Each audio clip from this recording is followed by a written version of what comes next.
Hello students, ইংরাজি শিক্ষায় আবারও সকলকে স্বাগত। আলোচনার বিষয় অ্যাজ সুন অ্যাজ ও নো সুনারের ব্যবহার সম্পর্কে এবং অ্যাজ সুন অ্যাজের পরিবর্তে কিভাবে নো সুনার ব্যবহার করা হয়। চলুন নিয়মগুলি আলোচনা করি। Type 1, as soon as the teacher enters the class the students greet him. এই সেন্টেন্সটির যদি অ্যাজ সুন অ্যাজ তুলে দিয়ে সেন্টেন্সটি নো সুনার দেন ব্যবহার করে তৈরি করা হয় তাহলে কি হবে? প্রথমে কয়েকটি গুরুত্বপূর্ণ ইনফরমেশন আমি আপনাদেরকে দিই। অ্যাজ সুন অ্যাজ ব্যবহৃত সেন্টেন্সের দুটি part. As soon as the teacher enters the class একটা পার্ট, দ্য স্টুডেন্টস গ্রিট হিম এটা হচ্ছে সেকেন্ড পার্ট। যখন অ্যাজ সুন অ্যাজ তুলে দিয়ে নো সুনার দেন ব্যবহার করা হবে, মাই ডিয়ার লার্নার্স, আপনাদের অবশ্যই মনে রাখতে হবে ফার্স্ট পার্টটা কিন্তু আমরা চেঞ্জ করব আর সেকেন্ড পার্টটা কিন্তু চেঞ্জ করব না। ফার্স্ট পার্টটা চেঞ্জ করে নো সুনার দেন ব্যবহার করা হবে আর সেকেন্ড পার্টটা মানে কমার পরে যে পার্টটা থাকবে সেই সেকেন্ড পার্টটা কি হবে, হুবহু বসাতে হবে। এবার নো সুনার দেন ব্যবহার করার কয়েকটি নিয়ম আমি আপনাদেরকে জানিয়ে দিই। নো সুনার প্রথমে ব্যবহার করার পর হেল্পিং ভার্ব বসবে, মানে নো সুনারের পরে হেল্পিং ভার্ব বসবে, তারপরে ফার্স্ট পার্টের সাবজেক্টটি বসবে, তারপরে ফার্স্ট পার্টের মেন ভার্বটা বসবে, তারপরে ফার্স্ট পার্টের বাকি অংশ বসে যাবে। ঠিক বাকি অংশ ফার্স্ট পার্টের বাকি অংশ বসে যাওয়ার পরে যে কমা আছে ওই কমাটি উঠে গিয়ে দেন বসবে এবং দেনের পরে সেকেন্ড পার্টটা হুবহু বসে যাবে। প্রথমে অ্যাজ সুন অ্যাজ এর পরিবর্তে নো সুনার বসবে, তাহলে নো সুনার তারপরে কি বসবে, হেল্পিং ভার্ব। তাহলে হেল্পিং ভার্ব কি, হেল্পিং ভার্ব বসাবো বা কোন হেল্পিং ভার্বটা বসাবো কিভাবে জানবো? As soon as the teacher enter the class এই পার্টের মধ্যে কোনো বি ভার্ব বা হ্যাভ ভার্ব নেই। তাহলে বি ভার্ব বা হ্যাভ ভার্ব না থাকলে আমরা ডু ভার্বকে হেল্পিং ভার্ব হিসেবে আনতে পারি। তাহলে এখানে কি আনতে হবে, হেল্পিং ভার্ব হিসেবে কি আনতে হবে, ডু বা ডাজ আনতে হবে, যেহেতু মূল সেন্টেন্সের বি ভার্ব বা হ্যাভ ভার্ব নেই। তাহলে এখানে কোনটা বসবে, ডাজ বসবে। কারণ কি, মূল সেন্টেন্সের সাবজেক্ট কি, teacher, the teacher third person singular number, সেই জন্য হেল্পিং ভার্ব হিসেবে ডাজ বসানো হবে। তাহলে no sooner does the teacher enter হবে কেন, যেহেতু এন্টার্স ছিল আর এখানে ডাজ ব্যবহার করা হয়েছে সেই জন্য মূল ভাবটা শুধু এন্টার বসবে, এন্টার্স বসবে না। এন্টার দ্য ক্লাস, এবারে কমা উঠে গিয়ে দেন বসবে আর সেকেন্ড পার্টটা দ্য স্টুডেন্টস গ্রিট হিম হুবহু বসে যাবে। আরেকটি উদাহরণ দিয়ে আমি নো সুনার দেন ব্যবহারের নিয়মটা আরও পরিষ্কারভাবে আপনাদেরকে বিশ্লেষণ করি। As soon as I finish my homework I help my mother. আমি আমার বাড়ির কাজ শেষ করার সাথে সাথে আমি আমার মাকে সাহায্য করি। এই সেন্টেন্সটিকে যদি নো সুনার দিয়ে ব্যবহার করা হয় কী হবে, প্রথমে অ্যাজ সুন অ্যাজের পরিবর্তে নো সুনার বসবে, তারপরে হেল্পিং ভার্ব কি বসবে, আমি আগের নিয়মে বললাম বি ভার্ব বা হ্যাভ ভার্ব না থাকলে ডু ভার্বকে হেল্পিং ভার্ব হিসেবে আনতে হবে।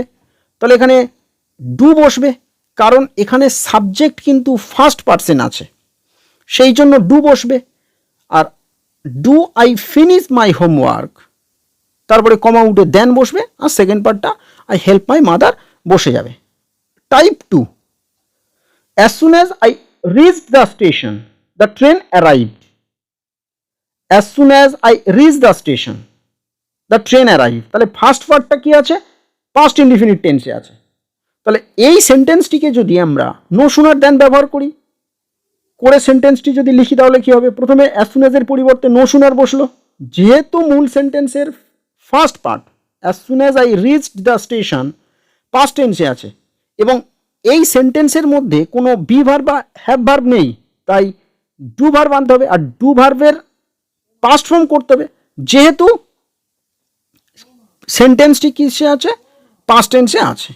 তাহলে no sooner did I reached the station, comma উঠে গিয়ে দেন বসবে, দেন দ্য ট্রেন অ্যারাইভড। দ্বিতীয় sentence as soon as the bell rang I opened the door. তাহলে এই সেন্টেন্সটিকেও যদি নো সুনার দেন ব্যবহার করা হয় তাহলে কি হবে, নো সুনার ডিড। কেন ডিড হবে, এখানেও এই সেন্টেন্সটি পাস্ট টেন্সে আছে, রিং এর past form rang, the bell ring, তারপরে কমা উঠে গিয়ে দেন বসবে the open the. Type 3, as soon as he had reached the station the train departed. এই as soon as he had reached the station, এটা হচ্ছে first part, আর second পার্টটা হচ্ছে the train departed, এটা হচ্ছে সেকেন্ড পার্ট। এই সেন্টেন্সটিকে যদি no sooner দেন ব্যবহার করে লেখা হয় তাহলে কি হবে? No sooner had he reached the station. Had হলো কেন? যেহেতু মূল সেন্টেন্সে হ্যাড আছে, তাই এখানে নো সুনারের পরে হ্যাড হলো। হি রিচড দ্য স্টেশন, এখানে রিচড মূল সেন্টেন্সের রিচড আর নো সুনার ব্যবহার করার সেন্টেন্সের রিচড একই থাকবে। তার কারণ হচ্ছে আমরা পাস্ট পারফেক্ট টেন্সের নিয়ম অনুযায়ী জানি কি সাবজেক্ট হ্যাড তারপরে ভার্বের থার্ড ফর্ম, সেই জন্য অ্যাজ সুন অ্যাজ ব্যবহৃত সেন্টেন্সের রিচড আর নো সুনার ব্যবহৃত সেন্টেন্সের রিচড একই থাকবে, কারণ মূল সেন্টেন্সটি যেহেতু পাস্ট পারফেক্ট টেন্সে, নো সুনার ব্যবহৃত সেন্টেন্সটিও পাস্ট পারফেক্ট টেন্সে রাখতে হবে। দ্য স্টেশন, তারপরে কমা উঠে গিয়ে দেন বসবে দ্য ট্রেন ডিপার্টেড। সেকেন্ড উদাহরণ, as soon as I had reached father came. একইভাবে no sooner had I reached then father came. তো মাই ডিয়ার লার্নার্স, আপনারা জানতে পারলেন অ্যাজ সুন অ্যাজ ও নো সুনারের ব্যবহার সম্পর্কে, এবং অ্যাজ সুন অ্যাজের পরিবর্তে নো সুনার দেন বসিয়ে কীভাবে সেন্টেন্সটি তৈরি করা হয়। ওয়ার্কশিট দিয়ে রেখেছি, বাক্যগুলি বাড়িতে প্র্যাকটিস করতে পারো, তাহলে আইডিয়াটা আপনাদের কাছে আরও ক্লিয়ার হয়ে যাবে। যদি ভিডিওটি ভালো লেগে থাকে তাহলে লাইক ও কমেন্ট করে জানাতে ভুলবেন না। গ্রামারের নিয়ম সবার আগে পেতে চ্যানেলটি অবশ্যই সাবস্ক্রাইব করুন। নিজেকে এগিয়ে যাওয়ার সাথে সাথে সমাজকে এগিয়ে নিয়ে যাওয়ার জন্য ভিডিওটি পরিচিত সকলকে শেয়ার করুন। আপনারা ভালো থাকুন, সুস্থ থাকুন। Thank you, thanks for watching.